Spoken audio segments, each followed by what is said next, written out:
Hello students, welcome to Samarth science academy. आपलं YouTube channel आहे ज्याचं नाव आहे एन्जॉय सायन्स. जर तुम्ही चॅनलमध्ये नवीन आहात तर आपलं चॅनल सबस्क्राईब करून पुढे असणाऱ्या बेल आयकन प्रेस करा. व्हिडिओचे नोटिफिकेशन्स मिळतील. आपल्या व्हिडिओजला लाईक आणि शेअर करा. आपण सॉलिड स्टेटची एक्सरसाइज सॉल्व्ह करतोय. त्यामध्ये आपण क्वेश्चन नंबर 1, 2, 3 ऑलरेडी सॉल्व्ह केले आहेत. त्यांची लिंक तुम्हाला खाली डिस्क्रिप्शन बॉक्समध्ये मिळेल. आज आपण एक्सरसाइज कंप्लीट करणार आहोत. क्वेश्चन नंबर 4 to 14 यात काही न्यूमेरिकल्स पण आहेत जे मी विथ लॉग कॅल्क्युलेशन्स तुम्हाला सॉल्व्ह करून देणार आहे. The density of iridium is 22.4 gram per centimeter cube. The unit cell of iridium is FCC. Calculate the radius of iridium atom. Molar mass of iridium is 192.2 gram per mole. त्याचे जे answer त्यांनी बुकमध्ये देऊन दिले की 136 picometre हे answer येणार आहे. तर बघूया. बघा, जेव्हा ही न्यूमेरिकल्स आपल्याला येतात तर सर्वात पहिले आपल्याला गिव्हन लिहून घ्यायचं आहे.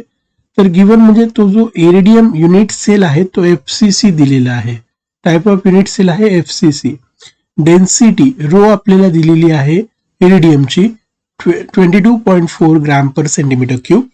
मोलर मास ऑफ इरिडियम दिलेला आहे 192.2 ग्रॅम पर मोल. आपल्याला फाइंड आउट करायचंय radius of iridium atom R. तर आपल्याकडे फॉर्म्युला आहे density rho is equals to mn upon a cube na. याचं तुम्हाला मी मिनिंग ऑलरेडी मागच्या एक्सरसाइजमध्ये सॉल्व्ह करून दिलेलं आहे. आणि FCC युनिट सेलसाठी R साठी आपल्याकडे फॉर्म्युला असतो 0.3535a. Calculation FCC unit sale असेल तर त्याच्यामध्ये आपण n नेहमी 4 घेत असतो. Using above formula density is equals to mn a cube na. यामध्ये ह्या ज्या व्हॅल्यूज आहेत त्या सबस्टिट्यूट करूया.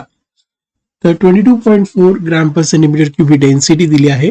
आपल्याला A विचारलेलं आहे तर मग ह्या सर्व व्हॅल्यूज मी इथे सबस्टिट्यूट केल्या. Na मीन्स ॲव्होगॅड्रोज नंबर, हा ॲव्होगॅड्रोज नंबर आहे. मोलर मास आणि FCC चा n. तर आपल्याला a क्यूब शोधायचा आहे. मग याला रिअरेंज केलं, a क्यूब हा इकडे पाठवला आणि ही व्हॅल्यू इकडे आली.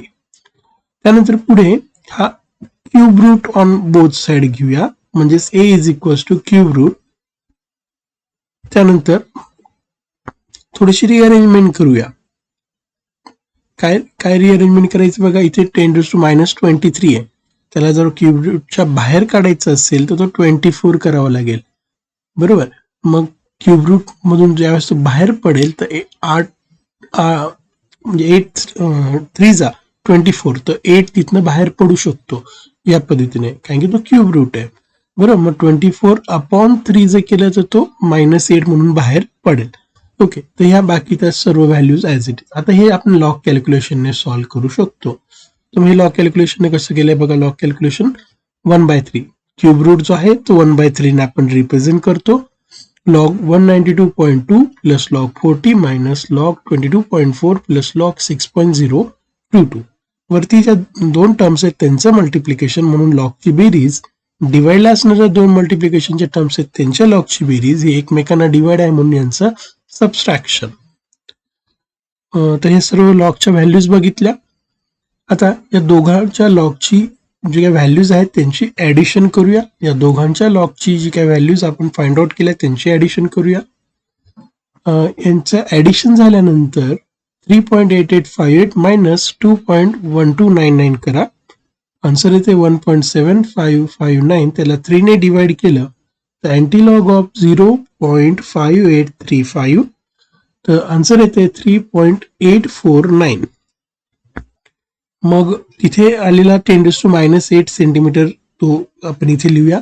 मग a is equals to 3.849 into 10⁻8 centimetre. याला पिकोमीटर मध्ये कन्वर्ट केलं तर 384.9 पिकोमीटर. तर सेकंड फॉर्म्युला आपल्याला रेडियस पण फाइंड आउट करायची. तर मग या a ची व्हॅल्यू जी आता आपण फाइंड आउट केली पिकोमीटर मध्ये ती ही इथे लिहिली. पुन्हा दोघांचं मल्टिप्लिकेशन असल्याने दोघांचे लॉग बघा, त्यांची ॲडिशन करा.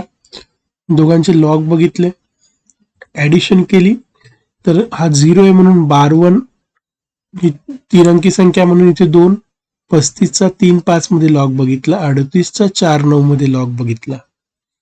त्यांचा अँटीलॉग बघायचा आता. 13चा 3-7 मध्ये अँटीलॉग बघितला तर आन्सर येतंय 1:36 PM. तर या पद्धतीने आपण फाइंड आउट करू शकतोय. Aluminum crystallizes in cubic closed pack structure with unit cell edge length of 353.6 picometer. What is the radius of aluminum atom? How many unit cells are there in 1 centimeter cube of Al? Answer त्यांनी दिलेले check करूया. Given type of unit cell CCP, edge length a दिलेला आहे 353.6 picometre. त्याला centimetre मध्ये convert करून घेतलं 3.536 into 10⁻⁸ centimetre. Volume of Al 1 centimetre cube. Radius find out करायची आहे आणि number of unit cells find out करायचे आहेत. फॉर्म्युला यूज करायचं रेडियस साठी R is equals to 0.3535. A तर त्यांनी दिलेलाच आहे आणि number of unit cell in volume साठी फॉर्म्युला असतो V/A क्यूब. तर बघा इथे 0.3535 इंटू 353.6 केलं तर 125 पिकोमीटर हे आन्सर येत आहे. मग हे लॉग कॅल्क्युलेशनने पण करून दाखवतो. तर बघा दोघांच्या लॉगची ऍडिशन 35चा 35 मध्ये 1.5484, 53चा 36 मध्ये 2.5485. बार 1 आहे इथे 0 असल्यामुळे बार 1. अँटीलॉग 2.0969, 09चा 69 मध्ये अँटीलॉग बघितला तर आन्सर येत आहे 125 पिकोमीटर. सेकंड फॉर्म्युला यूज करायचा आहे V/A क्यूब. V दिलाय 1, A क्यूब त्यांनी आपल्याला व्हॅल्यू दिलेलीच आहे. आता ही व्हॅल्यू ही कसं सॉल्व्ह करायचं बघा. 1/3.536 क्यूब हा पहिले मी सॉल्व्ह करून घेतो. मग 3 लॉग ऑफ 3.536 हा क्यूब जो पार्ट आहे तुम्ही पहिले सॉल्व्ह करून घेतोय. तर 3.536 35चा 3-5 मध्ये लॉग बघितला त्याला 3 ने मल्टिप्लाय केलं तर अँटीलॉग ऑफ 1.645 येतोय 44.21.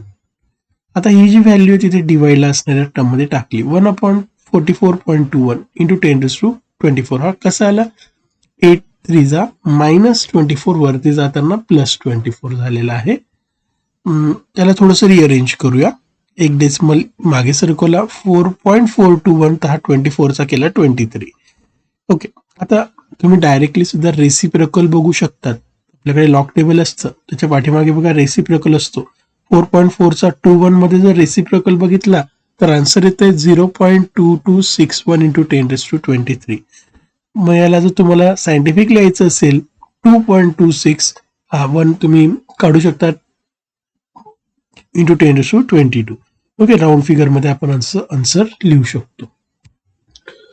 In ionic crystalline solid, atoms of element Y form HCP lattice. The atoms of element X occupy 1/3 of tetrahedral void. What is the formula of the compound? त्याचा त्यांनी आन्सर दिलाय बघूया. Atoms of element Y form HCP structure. Atoms of element X occupy 1/3 of tetrahedral void. Formula of compound आपल्याला विचारलेलं आहे. The atoms of element Y form HCP structure. The number of tetrahedral void generated is twice the number of Y atoms. सुरुवातीला जे Y atoms आहेत suppose आपण त्याला Y consider करूया. Okay. तर टेट्राहायड्रल वॉइड्स इथे किती तयार होतील 2Y इतके तयार होतील. आणि त्यांनी काय म्हटलंय की जो काही X आहे तो 1/3 ऑफ टेट्राहायड्रल वॉइड आहे. म्हणजेच 2Y इंटू 1/3 म्हणजेच 2/3Y इतका X आहे. Y तर Y आयटम्स आहेतच. X किती झाले 2Y/3 झाले. मग Y आणि हा X यांचा जर आपण रेशो घेतला X आयटमचा Y शी रेशो हा X आहे 2/3Y आणि Y आयटम्स 1 यांचा जर रेशो घेतला Y कॅन्सल 2/3 2/3 हा 3 इकडे जर तुम्ही पाठवून दिला तर 2:3 म्हणजे X2 आणि Y3 म्हणून फॉर्म्युला येईल X2Y3. तर या पद्धतीने how are tetrahedral and octahedral voids are form. Theoretical question आहे. Two-dimensional hexagonal close packed layers has trigonal voids which form by three spheres. When triangular void of first layers are covered by sphere of the next layer, tetrahedral voids are formed. Suppose आपण three जे काही Spears आहेत ते एकमेकांना connect केली तर तिथे आपल्याला एक ट्रायंग्युलर व्हॉइड, एक गॅप आपल्याला दिसेल आणि त्या गॅपच्या वरती डिप्रेशन मध्ये अजून आपण एक स्पियर ठेवला तर तिथे टेट्राहेड्रल व्हॉइड फॉर्म होताना आपल्याला दिसतो. The tetrahedral void surrounded by the four spheres, three spheres below and one sphere above. The overlapping triangular voids form two layers together to form octahedral void. So suppose या तीन जे काही layers आहेत त्यांच्यावरती अजून तीन लेयर्स आपण जर त्यांच्या डिप्रेशन मध्ये ऍडजस्ट केले तर तिथे ऑक्टाहेड्रल व्हॉइड तयार होतो. An octahedral void is surrounded by six spheres. Thus, the depression in each sphere of second layer rest are tetrahedral voids, while the depression in which no sphere rest on octahedral void. Octahedral void मध्ये Spears वरती नसतात. तीन sphere त्यांच्यावरती अजून तीन sphere म्हणजे त्यांच्या depression मध्ये ते नसतात. तर ह्या पद्धतीने तर आपण ऑब्झर्व केलं तर सपोज हे एक दोन तीन तीन स्पेअरच्या वरती हा जर आहे तर हा टेट्राहेड्रल व्हॉइड फॉर्म करेल आणि 1 2 3 या तीन स्पेअरच्या वरती ज्यावेळेस आपण हा कन्सिडर करणार तर तो ऑक्टाहेड्रल. त्या पद्धतीने हा ब्लॅक जो शो करतोय तो टेट्राहेड्रल आणि व्हाईट जो शो करतोय ते octahedral void. Third layer of spheres is added to second layer so as to form HCP or SCP structure. What is the difference between the addition of third layer to form this hexagonal close pack structure? And again, this is a theoretical question. This is the answer. In CCP structure, the spheres of third layers are not aligned with these of the first layer or second layer. Hence, the third layer is called C layer. म्हणजे इथे असणाऱ्या तिघ layers या different आहेत, त्या एकमेकांबरोबर align होत नाहीये. The spheres of fourth layer get align with the sphere of the first layer आणि जी फोर्थ लेअर येणार आहे ती वापस फर्स्ट लेअर सारखी असणार आहे. मग ह्या पद्धतीने सो ऑन आपल्याला पुढे जाताना दिसेल. मग सपोज आपण फर्स्ट लेअरला ए म्हटलं, सेकंड लेअरला बी म्हटलं, थर्ड लेअर सी, तिघं डिफरंट, लगेच वापस रिपिटेशन, सी नंतर वापस ए बी सी, या पद्धतीने आपल्याला अलाइनमेंट दिसेल आणि ह्या लेअरलाच आपण एबीसी टाइप ऑफ अरेंजमेंट असं म्हणू शकतो. Element with molar mass 27 gram per mole forms cubic unit cell with edge length of 405 pm. If density of element is 2.7 gram per centimeter cube, what is the nature of cubic unit cell? Edge length दिलेली आपल्याला 405 pm, तिला convert केलं centimetre मध्ये 4.05 into 10⁻⁸ centimetre. Molar mass दिलाय 27 gram per mole. Density 2.7 gram per centimetre cube. Find the nature of cubic unit cell. म्हणजे तो FCC आहे का बीसीसी आहे का सिंपल क्युबिक हे शोधायचं आहे. म्हणजे एक तर आन्सर एक असेल, एक तर दोन असेल, एक तर चार असेल. बघूया. मग तुम्हाला एन शोधायचं आहे. मग एन वरूनच आपण शोधू शकतो त्याचं नेचर कसं असेल. बर, तर डेन्सिटीचा हा फॉर्म्युला आहे. हा फॉर्म्युल्यामध्ये या ज्या व्हॅल्यूज आहेत त्या पुटअप करा. एन शोधायचा आहे. ह्या सर्व व्हॅल्यूज इथे डिवाइडच्या इकडे जाताना मल्टिप्लाइड आणि हा मल्टिप्लाइड इकडे जाताना डिवाइड होईल. त्या पद्धतीने दिसेल. तुम्ही इथेच याला कॅन्सलही करू शकता. 2.7 याला सुद्धा तुम्ही 2.7 कन्वर्ट करू शकता त्याचा डेसिमल मागे करून. म्हणजे मग तुम्हाला फक्त या दोघांच्या लॉग कॅल्क्युलेशनने सुद्धा जमेल. ओके, बट काही विद्यार्थ्यांना नाही समजत की हा, त्यांना काय वाटतं 2.7 आणि हा 27. तुम्ही करू शकता त्याला अरेंज. याचा एक डेसिमल मागे सरकवा, याचा एक डेसिमल मागे सरकवा, म्हणजे तुम्हाला फक्त या दोघांच्या लॉग कॅल्क्युलेशनची गरज पडेल. पण मी तरी तुम्हाला डिटेल एक्सप्लेनेशन देतोय की याचा लॉग बघणार 3 इंटू याचा लॉग बघणार, कारण की क्यूब आहे म्हणजे त्याला पॉवर जाईल. -8 इंटू 3 किती होणार आहे? -24 प्लस 23 म्हणजे -1 उरेल. 10⁻⁻1 पॉवर असेल इथे. बरं, लॉग ऑफ 2.7 इथे क्यूब आहे म्हणून बघा 3 log of 4.05 plus log of 6.022 minus log 27. Log 2.7 बघा 4.0चा 40चा 5 मध्ये, 27चा 0 मध्ये, 60चा 2 मध्ये, 27चा पुन्हा 0 मध्ये. ही एक अंकी संख्या आहे म्हणून 0, पुन्हा एक अंकी संख्या आहे कॅरेक्टरिस्टिक 0, ही दोन अंकी संख्या आहे कॅरेक्टरिस्टिक 1. त्यानंतर 3 का घेतला, कारण की याचा क्यूब आहे. मग यांचं मल्टिप्लिकेशन करूया. मल्टिप्लिकेशन येते 1.8225. यांची तिघांची ॲडिशन करा. 3.0336 मायनस 1.4314. सबस्ट्रॅक्शन येते 1.6022. याचा अँटीलॉग बघितला तर आन्सर येते 40.01 इंटू 10⁻⁻24 तिथे आलेला होता बघा, आणि हा 23, तर किती झाला तो 10⁻⁻1. तर आन्सर येते 4.001 म्हणजेच अप्रॉक्सिमेटली 4. आणि ज्यावेळेस नंबर ऑफ युनिट सेल 4 असतात त्यावेळेस ते जे स्ट्रक्चर असतं ते FCC असतं किंवा CCP स्ट्रक्चर असतं. म्हणून जो काही आपला युनिट सेल आहे तो एक तर FCC असेल किंवा CCP. Element has BCC structure with unit cell edge length 288 pm. How many unit cells and number of atoms are present in 200 gram of element? आपल्याकडे फॉर्म्युला आहे. Type of unit cell BCC आहे, edge length दिलेली आहे, पिकोमीटरचं conversion सेंटीमीटरमध्ये same मागच्यासारखंच, mass of element दिले 200 gram. तर आपल्याकडे number of unit cell in 200 gram of element and number of atoms in 200 gram of element हे शोधायचं आहे. तर आपल्याकडे हे दोन फॉर्म्युले आहेत. Number of atoms in x gram of element साठी formula xn/ρ(a³). Number of unit cell in x gram of element साठीचा फॉर्म्युला आहे x/ρ(a³). दोघांमध्ये फरक एकच की इथे n आहे, इथे n नाहीये. मग आपण सॉल्व्ह करूया. BCC साठी n2 आहे, तर हा जो फॉर्म्युला आहे फर्स्ट फॉर्म्युला त्याच्या त्या व्हॅल्यू सबस्टिट्यूट करा. 200 इंटू 2 म्हणजे 400. 400चा लॉग मधून ह्या दोघं डिवाइडला असणाऱ्या दोघांच्या लॉगची ॲडिशन सबस्ट्रॅक्ट करायची आहे. आन्सर येते 1.16 इंटू 10⁻24. कसं येते बघा.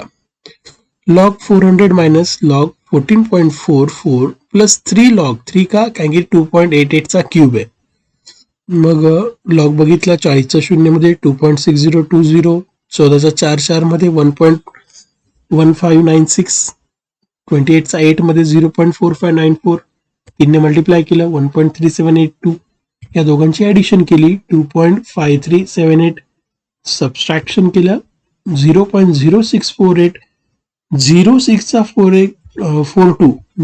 06चा मध्ये अँटीलॉग बघितला 1.160. मग आन्सर आपल्याला तिथे मिळते. ओके, मग या पद्धतीने आपण हे बघा 1.16 होता ना, तो 0 आपण काही लिहित नाही. आणि हा 10⁻24 कसा, -8 इंटू 3 -24 वरती गेला +24. तर या पद्धतीने हे आन्सर येत आहे. ओके, पुढे number of unit cell in 200 gram. Same formula, फक्त n लिहायचा नाहीये. म्हणजे जो आपण 400 लॉग घेतला तिथे फक्त 200 लॉग घ्यायचा आहे, बाकी सर्व सेम. बघा लॉग कॅल्क्युलेशन, फक्त इथे 200चा बघायचा आहे लॉग.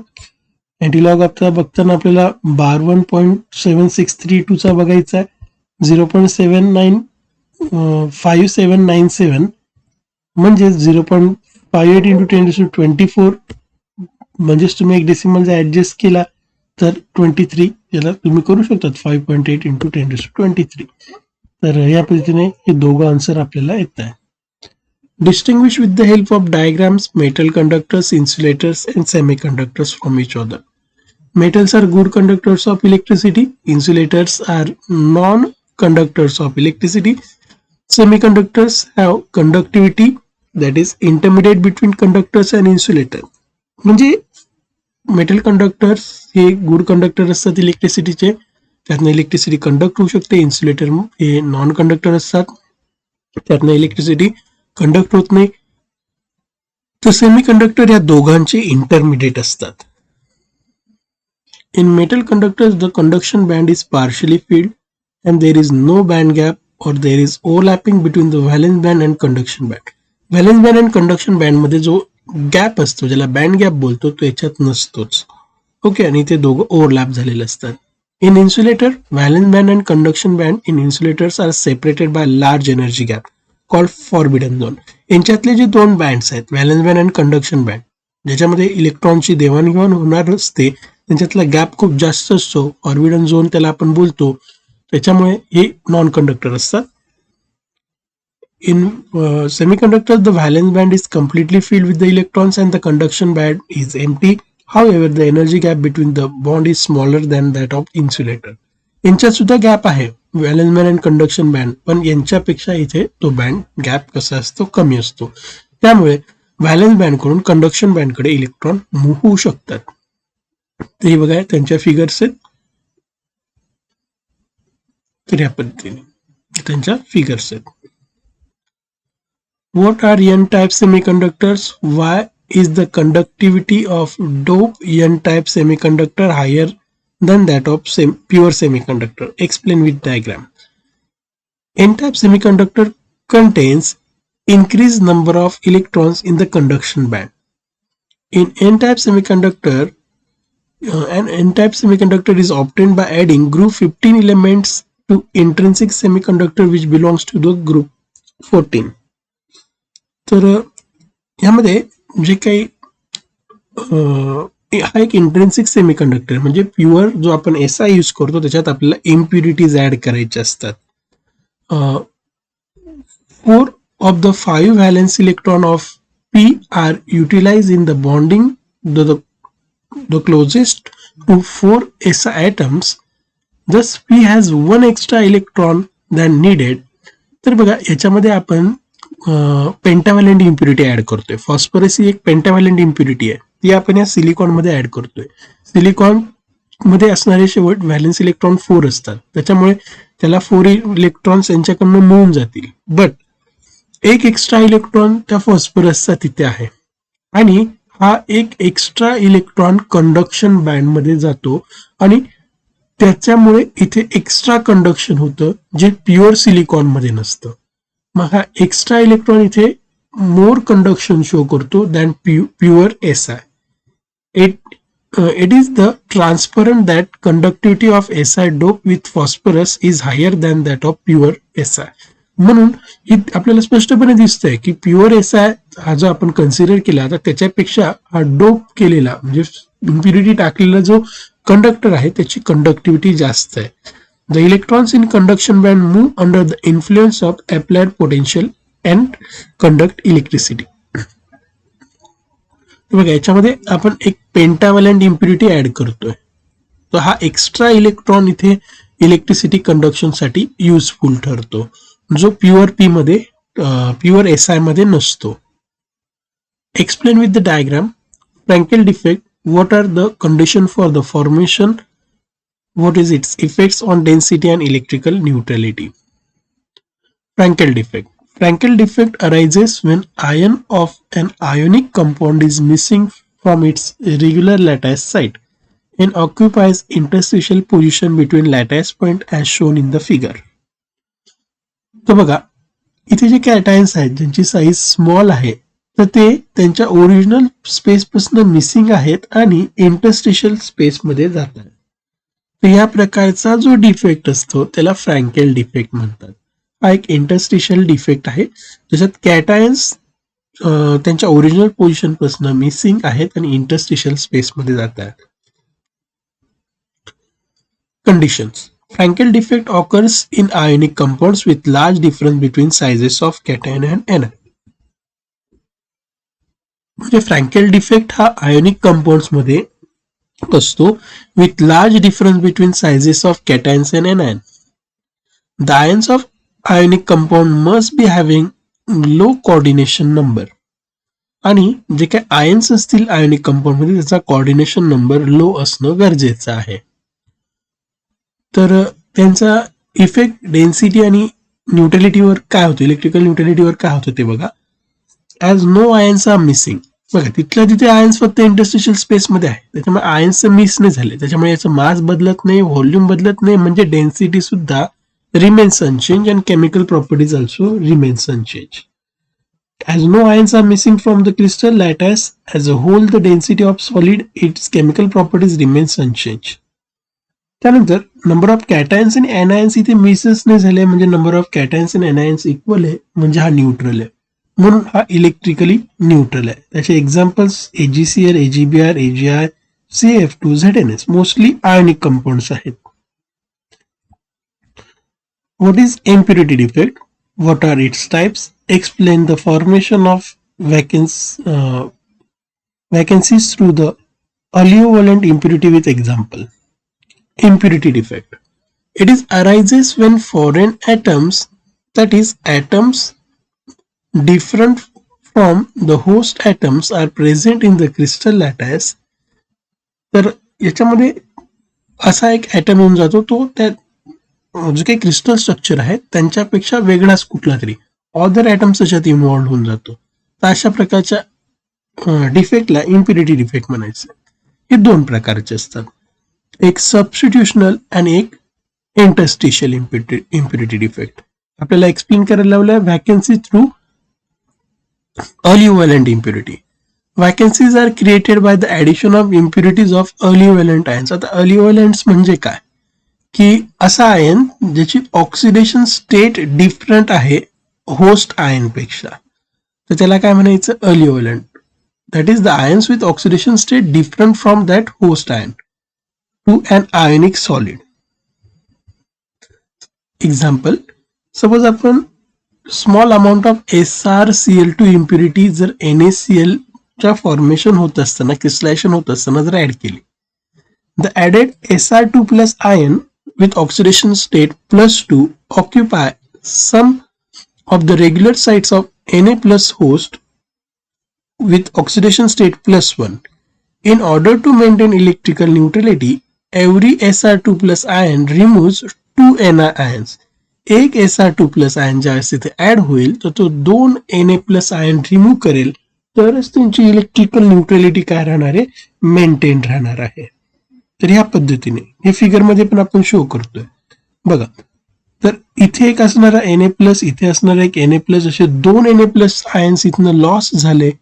बरं, मग त्यांना बॅलन्स करण्यासाठी, दोन पॉझिटिव्ह चार्जेस बॅलन्स करण्यासाठी आपण एकच इथे Sr2 प्लस टाकला, तर टोटल चार्जेस इक्वल आहे, पण फॉरेन ॲटम Sr ह्या NaCl क्रिस्टलमध्ये येऊन गेला. तर या प्रकारच्या इम्प्युरिटी डिफेक्टला ऑलिओव्हॅलेंट इम्प्युरिटी डिफेक्ट असं म्हणतात. तर या पद्धतीने आपण सॉलिड स्टेटची जी एक्सरसाइज आहे ती कम्प्लीट केली आहे. तर आपला व्हिडिओ पूर्ण बघितल्याबरोबर थँक्यू. Thanks for watching. आपल्या चॅनलला सबस्क्राईब करा. आपल्या चॅनलचं नाव आहे एन्जॉय सायन्स.